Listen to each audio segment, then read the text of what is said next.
Salut tout le monde et bienvenue à On Jardine avec Jim.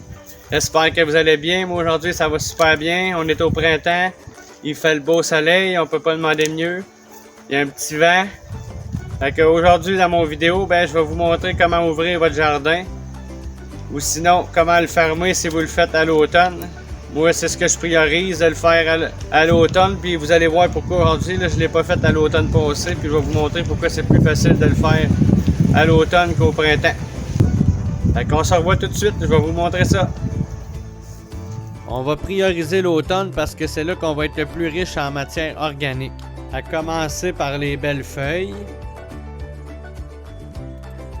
Donc, cela veut dire que cette année, vous allez devoir ramasser vos feuilles et non les laisser s'envoler chez le voisin. Et si jamais vous avez fait comme moi et vous avez parti votre potager au printemps plutôt que de l'avoir fait à l'automne, vous pouvez aussi aller chercher des feuilles dans un petit sous-bois près de chez vous. Ou vous pouvez faire la même chose aussi si jamais vous n'avez pas d'arbre chez vous. Vous pouvez éventuellement les ramasser au bord du chemin. À l'automne, c'est bien plein, tout le monde jette leurs feuilles.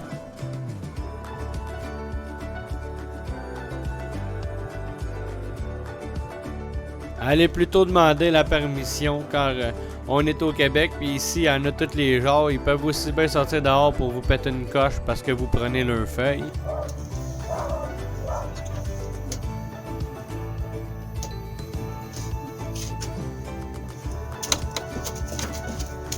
On peut utiliser des tonnes de gazon ou donc du foin. Moi dans mon cas ici j'utilise du foin. Parce qu'avec mon élevage de lapin, j'en ai beaucoup. Puis en plus, il est mélangé avec du fumier de lapin. Ça va apporter encore des nutriments de plus à mon sol. Moi ici, ce que je vais venir faire, c'est que je vais venir couper mes plantes à la base du tronc. Parce que je veux laisser les racines dans la terre. Il y a tout un système de vie dans la terre. Il y a des insectes, des micro-organismes, il y a des vers de terre, des acariens. Il y a un système de champignons qu'on appelle le mycorhize. Fait que je veux pas venir perturber ça. Je laisse mes racines là, eux autres ils vont se décomposer, ils vont venir nourrir le sol puis tous ces individus-là. Une des raisons aussi pourquoi je vous dis de faire ça à l'automne, c'est que les plantes sont vraiment dures à couper rendues au printemps, ils sont durs comme de la roche. Tandis que si vous le faites à l'automne, après qu'il y ait une gelée, ils deviennent tout mous puis ça se coupe tout seul, c'est encore vert.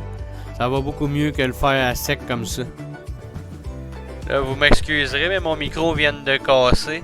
Donc j'ai dû changer de micro, le son de ma voix va changer un peu, je suis vraiment désolé.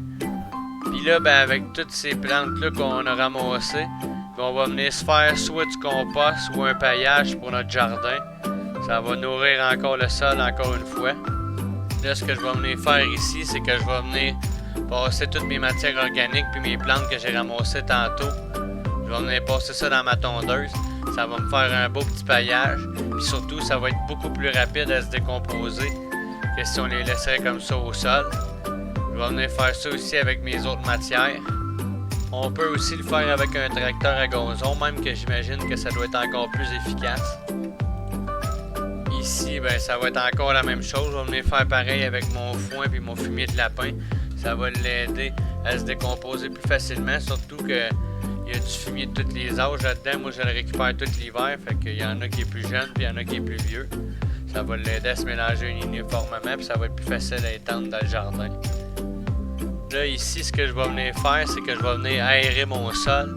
Parce que comme que je disais tantôt, il y a plein de vie dans le sol. Il y a des micro-organismes, il y a des acariens, des araignées, des insectes, des champignons. Puis on ne veut pas perturber la vie du sol. C'est une des raisons pourquoi les grosses cultures... le sol s'appauvrit, c'est pas à cause des monocultures, c'est à cause que on va tout le temps passer le rotoculteur comme ça, fait qu'à chaque année on vient tuer tous les organismes qui sont dans le sol, puis ces organismes-là sont essentiels pour le bien-être du sol. Et nous ce qu'on veut, c'est d'avoir un sol en santé puis bien fertile. Là, si vous êtes capable, laissez faire le rotoculteur. On est des jardiniers modernes. Ça, c'était bon dans le temps de votre grand-père, votre grand-mère, dans le temps qu'il n'y avait pas les connaissances qu'on a aujourd'hui. Mais on n'a pas envie d'appauvrir notre sol. On est plus consciencieux envers notre planète. Fait qu'on fait attention. Puis sinon, si vous voulez, vous pouvez l'utiliser quand même. Vous allez devoir rajouter des éléments à chaque année pour fertiliser votre sol. Vous n'aurez pas le choix. Parce que sinon, votre sol va s'appauvrir. Là, ce que je vais venir faire ici, c'est que je vais venir mettre une bonne couche de feuilles, environ 10 à 15 cm. Là, vous avez remarqué que j'arrose mes feuilles. C'est parce qu'il y avait beaucoup de vent aujourd'hui. Comme ça, ils vont se gorger d'eau, ça va être plus facile pour moi. Ils partiront pas tout au vent, ils vont être plus lourds. Maintenant que vous avez mis vos feuilles, vous allez remettre une autre couche de foin par-dessus, encore entre 10 et 15 cm. Ensuite de ça, ben là, vous allez mettre, si vous êtes capable d'en avoir, vous allez mettre une couche de paille. Sinon, c'est pas grave, vous allez remettre une couche de foin ou de tombe de pelouse. C'est aussi bon. Ça dépend juste des matières que vous avez à votre disposition. Moi, dans mon cas, j'en avais pas. Fait que j'ai remis une couche de foin par-dessus. Pour ceux qui en ont déjà fait, ben, vous avez sûrement dû remarquer que c'est le même processus que faire un compost. On va mélanger les matières carbonées avec les matières azotées. Ça va nous donner un compost de surface. Et ça, ce que ça va faire, ben, ça va venir nourrir notre sol parce qu'il y a deux mondes, le monde minéral et le monde organique. Le monde minéral, ben ça, c'est 95% de la composition de notre sol. Ça va être ça qu'on veut dire quand on dit on a un sol sablonneux, un sol argileux ou un sol limoneux. Puis le monde organique, ben, ça va être plus végétal, animal. Exemple, des animaux morts, des insectes, du foin, de la paille, de la sciure de bois, des branches, tout ce qui est végétal. Et j'en oublie beaucoup. Et puis les organismes vivants vont se nourrir de ça, puis ils vont donner les nutriments nécessaires aux plantes.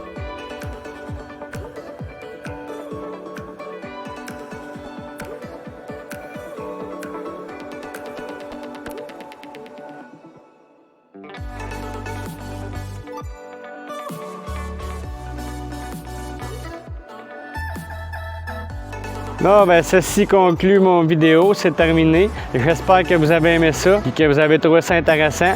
N'hésitez pas à me mettre un petit pouce bleu, ça va me faire plaisir puis ça va m'encourager à continuer. On va m'améliorer encore puis on va continuer d'apprendre encore plein de choses ensemble.